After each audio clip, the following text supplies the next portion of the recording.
మా హక్కుల కోసం చేశామా? మేము చేసింది అక్కడ విశాఖ స్టీల్లో కార్మికులకు అన్యాయం జరుగుతుంది. 2000 మందిని ఉద్యోగంలో నుంచి 3 నెలల్లో తీసివేయటం జరిగింది.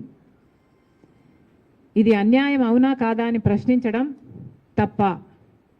కనీసం 2000 మందిని ఉద్యోగాల నుంచి తీసేస్తే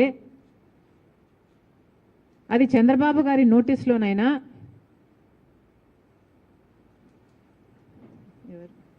పవన్ కళ్యాణ్ గారి నోటీస్లోనైనా ఉందా లేదా?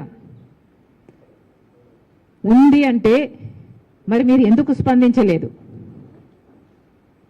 లేదు అంటే కనీసం మేము అక్కడ దీక్ష చేస్తుంటే దానికి మీరు సమాధానం చెప్పకుండా మమ్మల్ని అడ్డుకుంటే, మమ్మల్ని లిఫ్ట్ చేస్తే మరి how is it reflecting on you? పాలకులు సమాధానం చెప్పాలని డిమాండ్ చేస్తున్నాం. 2000 మందినండి, 2000 మందిని తొలగించేశారు. ఇంకో 3000 మందిని తొలగించడానికి సిద్ధంగా ఉన్నారు. అంటే మేము 2000 మందికి ఈ దీక్ష చేయకపోయి ఉంటే ఆ 3000 మంది కూడా రేపో మాపో తొలగించే ప్రక్రియలోనే ఉన్నారు.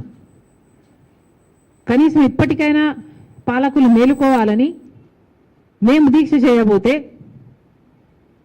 మీకేమిటి అభ్యంతరం? పోనీ మీరేమైనా సమస్య చూపుతున్నారా? కనీసం సమస్య కూడా చూపటం లేదు. నిజానికి విశాఖ స్టీలు కాంగ్రెస్ పార్టీ నిర్మించిన ఒక ఇండస్ట్రీ.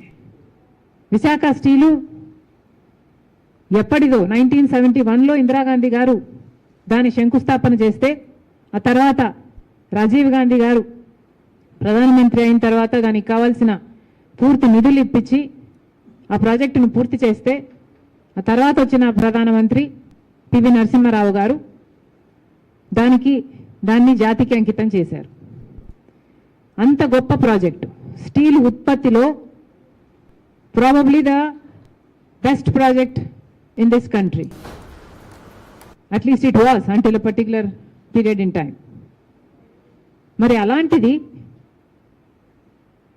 అంత గొప్ప ఇండస్ట్రీగా ఉన్నది మరి చంద్రబాబు గారు ఏం చేశారు? అంతకుముందు జగన్మోహన్ రెడ్డి గారు ఏం చేశారు? ఇప్పుడు మళ్ళీ ముఖ్యమంత్రిగా ఉన్న చంద్రబాబు గారు ఏం చేస్తున్నారు? పవన్ కళ్యాణ్ గారు ఏం చేస్తున్నారు? 2000 మందిని ఉద్యోగాల నుంచి తీసేస్తే కనీసం ఒక్కరైనా స్పందించారా? ఒక్కరికైనా చీమ కుట్టినట్టయినా ఉందా? 2000 మందికి ఉద్యోగాలు పోతే మీరు ఎవరూ స్పందించలేదు అంటే మరి మీ ఛాతీలో ఉన్నది గుండెనా బండనా? రాజశేఖర రెడ్డి గారు కూడా ముఖ్యమంత్రిగా ఉన్నారు మీలాగనే. కానీ రాజశేఖర రెడ్డి గారి స్పందన ఎలా ఉండేది? 2007లో రాజశేఖర రెడ్డి గారు ముఖ్యమంత్రిగా ఉన్నప్పుడు విశాఖ స్టీలుకు సంబంధించి ఎంత తపన పడ్డారు? విశాఖ స్టీలుకు సంబంధించి రాజశేఖర రెడ్డి గారు ఉన్న టైంలో అది ఒకప్పుడు ఒకసారి నష్టాలు వస్తే 2000 కోట్ల రూపాయలు దానికి ఆర్థిక సహాయం కూడా ఆ రోజు కాంగ్రెస్ పార్టీ చేసింది.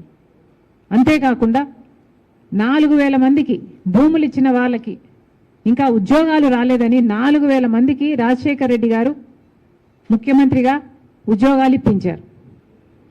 4000 మందికి రాజశేఖర రెడ్డి గారు ఉద్యోగాలు ఇప్పిస్తే ఈరోజు 2000 మందికి ఉద్యోగాలు తీసేస్తే ఏ ఒక్క ముఖ్యమంత్రి అయినా స్పందిస్తున్నాడేమో చూడండి.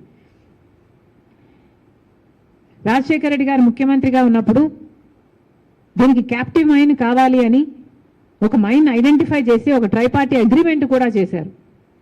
ఆయన ముఖ్యమంత్రిగా కొనసాగున్నా లేకపోతే బ్రతికున్నా అది కూడా అయిపోయేది. విశాఖ స్టీల్కి ఒక క్యాప్టివ్ మైన్ కూడా ఏర్పడేది. కానీ దురదృష్టవశాత్తు రాజశేఖర రెడ్డి గారు వెళ్ళిపోయారు. ఆ తర్వాత పట్టించుకున్న నాదుడే లేడు.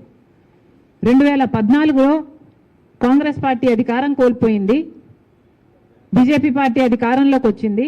అప్పటి నుంచి మొదలయ్యాయి విశాఖ స్టీల్కు కష్టాలు. క్రమేణా బీజేపీ పార్టీ కొత్త రాష్ట్రం అని కూడా చూడకుండా, ఇది కొత్త రాష్ట్రం అని కూడా చూడకుండా, కనీసం కనికరం లేకుండా ఒక్క రకంగా కూడా విశాఖ స్టీల్ని